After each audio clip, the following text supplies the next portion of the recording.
At Team Toyota, they've been selling and servicing new and used Toyotas in your community for over 50 years. And you can reserve your next new Toyota with them today. You'll get a realistic timeline, and even in this crazy market, they won't charge you over MSRP. Or don't wait at all. With over 75 certified Toyotas, including a bunch of RAV4 and Highlanders, you can drive one home today. And you can always trust them to maintain your current vehicle. Their service and collision centers are high-tech, comfortable, and will save you time and money. Team Toyota can help you go anywhere you want, but they'll always be your hometown team. Just visit teamtoyota.net and choose from 3 locations in Langhorne, Glen Mills, or Princeton.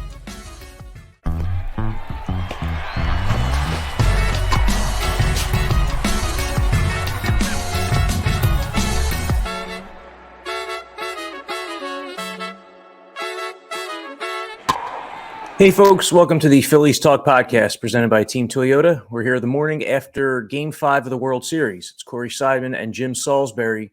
And Jim, I feel like we're constantly reminded throughout a baseball season that momentum is not as important as another team's pitching staff. The Phillies appeared to have so much momentum after Game 3, homering 5 times, taking a series lead. Then the last 2 nights getting no hit, and then failing with runners in scoring position time and time again in Game 5, letting Justin Verlander off the hook early and not coming through in the final couple of innings despite some really hard-hit balls that had a chance to change the game but did not. And now the Phillies are down 3-2 in this World Series. Their backs are against the wall, and they need to win 2 in a row in Houston in a difficult environment. And the first pitcher they're going to face in Houston is Schwarber Valdez, who shut them down earlier in the series. Yep. Very difficult task going into Houston, obviously. It's the first time the Phillies have lost 2 in a row in a postseason series this year, and the first time they've trailed in a series. And it does feel like the momentum or the tide has shifted in this series. And for a lot of reasons, oftentimes the Phillies get into these patterns where they don't score a lot of runs if they're not hitting home runs. And they hit a lot of home runs in Game 3 and sailed to a victory. But they didn't do any hitting in Game 4, and they didn't do enough clutch hitting with runners on base, runners in scoring position in Game 5 when a single, something small would have done the trick. They couldn't get it. I'm thinking about that 8th inning, 1st and 3rd, Marsh strikes out. And earlier, they had the bases loaded. In the 2nd inning, they loaded them with 2 outs, and they got Verlander, like you said, on the ropes. Walks 2 batters, and they get a strikeout from Hoskins. He had a rough night at the plate with 4 Ks. There was a ball in the infield that, a good first baseman can make and probably cut a run there. That was a really big play. Phillies did not hit with, get clutch hitting, and they did not make clutch defensive plays. Marsh had a tough night in center field. Couldn't get the handle on that ball in the 1st inning. That cost him an extra base and might have led to the first run of the game. Later, he sort of broke back on a ball that ended up dropping in, and then Hoskins doesn't make that play. And then conversely, the Astros played, awesome defense. Pena, he sort of like jumped to the moon to snare a line drive. He's a good-looking player, man, that shortstop. Altuve makes a couple. He makes a big play on Schwarber out in right field on the shift. Trey Mancini makes a huge play in the 8th. And then, of course, the leading up to the play of the game was that Chas McCormick taking away probably a triple from a guy who runs like JT Realmuto. Definitely a double, probably a triple. And you're looking at, a runner in scoring position with 1 out in the 9th. And Mr. October coming up, Bryce Harper, I think they would have had a good chance to tie that game. But McCormick, what a great catch. What a great catch for what it did for his team, for where it came in the postseason, in the World Series, I should say. I mean, he gets a great read on the ball, a great jump on the ball, runs a great route, times his jump absolutely perfectly, crashes into the wall, sacrifices his body, unafraid, holds onto the ball. One of the best catches, I've ever seen, for what it did for a team and for where it came in the World Series and where it came, 30 miles from where he grew up. as a Phillies fan. And it was a backbreaker. They made a lot of backbreaking defensive plays. The Houston Astros did. They're a good club, and they played a really good game. Yeah, Dusty Baker said after the game that when that ball was in the air from JT Realmuto, first he was thinking, stay in the yard. Then he was thinking, don't hit too high off the ball, because Baker mentioned that he saw JT hit that inside the park home run against the Braves earlier in this playoff run. The Astros are not used to Citizens Bank Park, certainly. And with the caroms, that could have, who knows what could have happened. That could have been, as you say, could have at least been 3 bags. Yeah. But those are the kinds of breaks that the Phillies just aren't getting right now. I mean, you wrote about that last night, and it's very true. Like the Mancini play, that was the first inning he's played in the field in weeks. If that ball is a few inches to either side, if it's a few inches to his right, that's an RBI hit there. And also, Gene Segura was on first base. If he, steals the bag or attempts to steal earlier in the plate appearance, Mancini's not positioned there. So all those little things matter. Rhys Hoskins had a rough night, 0 for 5 with 4 strikeouts. Nick Castellanos hit that line drive that you mentioned that Pena jumped up to snare. What a play. But Castellanos has struggled offensively for much of this playoff run, and Bryce Harper was walked his first 2 plate appearances by Verlander. You have to wonder how many more pitches to hit he's going to see in this series. The Phillies with runners on base has been talked about a lot, but JT Realmuto tied the game in the 5th inning of Game 1 with that 2-run double off of Verlander. Then the Phillies went 0 for their next 20 with runners in scoring position until Segura hit an RBI single in the 8th inning last night. It's just the wrong time for this to be happening. This happens throughout a season, but it's like a team-wide slump right now outside of maybe Schwarber and Harper. Yeah, and they were the best team in the league or the majors, I think, with runners in scoring position, but they are prone to these droughts. You mentioned walking Harper twice, not giving him pitches to hit the first 2 times up, and then he comes up in the 5th inning after Hoskins and Realmuto struck out, and he smashes a double. Up comes Castellanos, big at bat there, and I got to say this: it was a good at bat. He fouled off a bunch of pitches. He went 10 deep, but he ends up flying out to left field, and you don't capitalize there. So those things hurt, and I feel like you're right, like. Houston got some breaks, but they also, you make your own breaks, and they made their breaks. Mancini is guarding the line. He makes a great play, and the manager had him in that game. I know he pinch hit that half inning before, but I thought Houston made a lot of their breaks, and early on in this postseason, the Phillies made a lot of their breaks. In St. Louis during that top of the 9th rally, Helsley was missing the strike zone bad, but they had good at bats. They were selective. There were a number of other, times they got breaks. Segura swings at 2 pitches way outside the strike zone early in the postseason that result in RBI hits. But you know what? He still had to use his hand-eye coordination to get the bat on the ball. There was that Profar check swing that went the Phillies' way. So many little things went the Phillies' way early on, and they haven't gone the Phillies' way the last 2 nights. But, within that, they haven't done enough, the team, to make those breaks go their way. So they just haven't executed, be it at the plate or in the field. And that's why they're in the situation they are now, going into Game 6, down a game with a questionable starter on the mound in Zach Wheeler. He's a guy that, he's a great pitcher. It's been a delight to watch him pitch here for 3 years. He's a great one. You expect him to do well every time he takes the mound, but I don't know what you can expect this time, because you just don't know where his health is. They've called it a fatigue issue with the arm. You don't know if it's more. I think we'll know pretty early on Saturday night, maybe not in the 1st inning. Adrenaline might have him popping it pretty good early, but is he going to be able to sustain it? And more importantly, within that, is he going to be able to command it? So in a lot of ways, you got the guy you want on the mound to save the season, but is he that guy right now? At the end of a long season, with the innings piling up, the fatigue setting in, is he peak Zach Wheeler? It's hard to say he is. Speaking of teams that are just crushing it right now, how about Team Toyota in Langhorne, Princeton, and Glen Mills? New Toyota inventory is finally starting to come back, and yet they're still not charging over MSRP. And with over 200 certified Toyotas, including a bunch of RAV4 and Highlanders, you can drive one home today. Plus, their service centers and body shops will keep your vehicle safe all season long. You're always the MVP at Team Toyota. Just visit teamtoyota.net and choose from 3 locations in Langhorne, Princeton, or Glen Mills.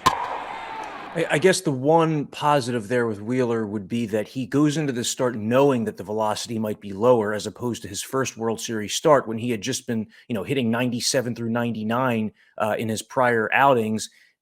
When you know you have that in your back pocket, maybe you're not as focused on command. It's the World Series guys are, intently focused and everything like that. But I'm just saying that if he knows that he has to go out there and hit corners at 95, perhaps it can be a different outing for him. I mean, on the flip side, Framber Valdez was over 200 innings this season, and he doesn't look like he's fatigued at all. I mean, that sinker curveball combination in Game 2 was incredible, quite frankly. I mean, he was, almost as stifling for the Phillies as Christian Javier was in Game 4. From a Phillies pitching perspective, one of the frustrations of Game 5 is that the pitching staff performed. It was another one of these nights where it was Noah Syndergaard and the bullpen, and the guys mostly did their job. Syndergaard began with 3 innings of 1-run ball, and then another, event that may have gone the Phillies' way a few weeks ago that isn't now. Right. Rob Thompson tries to sneak him by one more batter, let him face Jeremy Pena before those left-handed hitters, Alvarez and Tucker, come up, and Pena homers off of Syndergaard. If that's a walk, if that's a single, totally different. But then all the guys that follow, Connor Brogdon with 2 really good innings. David Robertson does his job. Zach Eflin does his job. So, the Astros themselves went 1 for 11 with runners in scoring position in Game 5. So the Phillies have to be kicking themselves. They just couldn't pick up that one extra hit. Yeah, and the bullpen did a good job keeping them in it.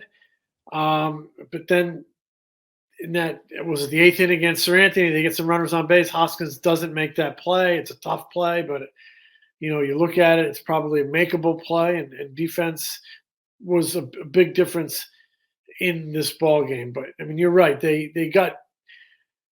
I thought they got a passable enough effort from Syndergaard, and the rest of the guys did their job. They didn't score enough. And I know that sounds like overly simplistic, but there was too much traffic on the bases. I mean, what's his name? Verlander walked what? He walked 4 batters and he allowed 4 hits. So that's 8 base runners in 5 innings. You got to do more damage there. And a lot of their guys have tailed off a little bit here. Segura came a little bit alive. Game 5, JT obviously bashed that ball to the wall in the 9th, but they had been pretty quiet in the games leading up to that. So they're going to need to.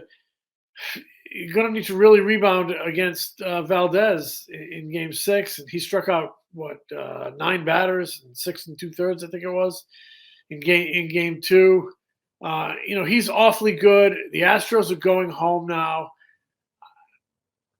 Obviously, they can smell it, right? You come into Philadelphia in this, environment, which is probably the best home field advantage. I should say best home field postseason advantage in baseball, because Phillies only had 3 sellouts this year. But, I mean, the crowds came out in October, and they were a big difference maker for this team. But, now they have to go down to Houston, and the crowds will be loud there. And I think the Astros, having taken 2 games here in Philadelphia in this environment, it's just huge for their confidence. And I think they can smell a world championship now. They're going to need to, obviously it would behoove them to lock it up in Game 6, because Game 7, they're crapshoots. And all of a sudden now you've got Ranger Suarez on the mound. If it gets to that, he's certainly confident, coming off a good one. And he's sort of got this little magic streak in him. You never know what could happen if you get to a Game 7. I'll tell you what, if it's a Game 7, it'll be entertaining as all get out. Well, this World Series has already had, many different facets to it. There's been the no-hitter. There was that 5-home-run game. Last night was extremely tense. I mean, if you're a baseball fan with no rooting interest, probably a very entertaining game to watch. There is recent precedent for this. I mean, the Nationals, when they beat the Astros in the 2019 World Series, they went to Houston down 3-2, and they won 2 games in a row to win that World Series. They had been outscored 15-2 at home in games 4 and 5, and then rebounded to win. So, hey, it's happened recently. Yeah. Kyle Schwarber, just Jim, what a season this guy has had. You know, he leads off in the bottom of the first inning of Game 5 with a home run off of Verlander to tie the game. You know, the night after making the comment, you know, I don't give a bleep that they got no hit. It just, like Bryce Harper, time and again, this guy's answered the bell. He's been a leader with his words and with his actions. He's now up to 51 home runs on the year between regular season and playoffs, and he's been on base a ton since the middle of the NLDS, a .519 on base percentage since Game 3 of the NLDS. So he's really rolling right now. It's one of the reasons the Phillies have had so much traffic on the base paths. Yeah, and there was such an outcry to change the lineup and get him out of the leadoff hole. He's certainly, this is kind of what Rob Thompson was talking about. At some point, he's going to get going, and when he does, you don't want to miss it. So they're not missing it. He put his money where his mouth was in that first inning last night after the no-hitter. He said it's just one game, and he was right. He said he didn't give a bleep. And he comes out and he smashes that pitch was up around his nose, and he got on top of that fastball. Old-fashioned, that's the way you handle a high fastball. You don't necessarily try to launch it. You try to get on top of it. Use that top hand and turn it into a line drive, and it'll go. And that's what he did. But, they couldn't sustain. That was a great counterpunch because the Astros got that run in the first inning. In some ways, I think, very avoidable run. The misplay in center field, and then the little ground ball goes through the middle. But nonetheless, the Phillies did a great job counterpunching and getting that crowd back into it. But that was pretty much the last of their big hits in that game. When you think about it, I mean, other than Segura in the 8th inning, that was certainly a big hit to get things going. But they couldn't capitalize there. A strikeout with runners on the corners, a 3-pitch strikeout on Marsh. Needs to put the ball in play there, and then Mancini makes that great play on Schwarber. Schwarber hit some balls hard. They a bunch of guys hit balls hard. Some people are going to look at it as they didn't have any luck. Other people are going to look at it as the Astros played great defense. It's whatever it is. It led to a Phillies loss and an Astros win. The Astros went out and did a lot of things to win that game. Well, as much adversity as the Phillies have faced and overcome in 2022, as you said, this is one experience they haven't had yet, which is trailing in a postseason series.